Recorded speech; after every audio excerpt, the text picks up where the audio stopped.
If you watch iNewZ, you know we cover local crime, the idea being keeping you informed about what's happening in your community to keep you and your family safe.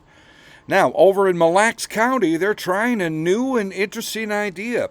They've hired a mental health co-responder. As you know, more often than not, mental health issues, drugs, alcohol, whatever the issue, are involved in crime situations. Here's Sheriff Kyle Burton to explain all this. Super excited to introduce a new staff member. This is Jessie Nearing. She is our new mental health co-responder. This was something I worked on for over a year to get done. Unfortunately, I hate to say sometimes things move at the speed of government, but it is what it is, and it takes a while to get funding and policies and procedures and then find the right person. So Jessie's going to be out riding with deputies and eventually on her own self-dispatching to any calls anywhere in the county dealing with a person in crisis or having a mental health issue. So super excited for that. We were able to fund her position with opioid settlement funding dollars, so no tax dollars. That's all money that the big drug companies got ordered to pay as part of a big lawsuit because of the fentanyl crisis. So Jessie, if you want to just kind of introduce yourself and talk about what you hope to accomplish and a little bit about your background. Yeah, hello. Thank you, Sheriff. Hello, Mille Lacs County.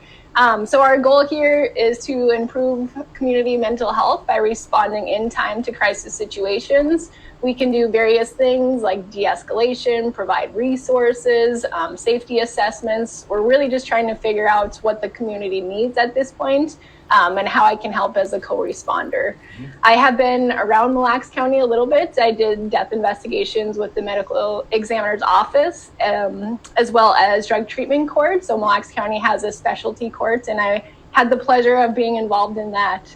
I also have a pal that's going to be with me at some times. See if we can get Rufus. Come here. There's Rufus. There he is. There's this Rufus. is Rufus. He's a really sweet guy.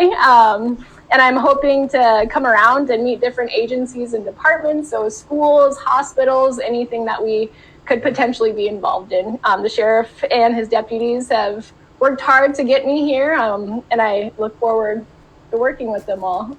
Yeah, totally. Yeah. Jessie was a good find for us. I mean, we had other good candidates that applied too, but I had gotten to know her through the last year or so and saw her work that she was able to do in drug treatment court. And so it seemed like a really good fit. So super excited to have her on board. And once she's done kind of with our onboarding process here of kind of getting the lay of the land and kind of some ride-alongs with deputies and meeting all these other partners, she'll be out on her own and be out in the community as a resource that, to be quite honest, we've needed for a long time. Mm-hmm. We continue to see the mental health calls rise year after year after year, and as cops, we're failing these people just because we're not equipped to deal with them. We don't have the skill set and the education and training necessary to not only deal with them in the moment all the time when they're in crisis, but it's the follow-up and the aftercare that we often miss because we're not social workers, and so and we're not mental health providers, and we're not therapists. So having this extra resource on board, I think, is going to be a game changer for Mille Lacs County, and I'm super excited about it.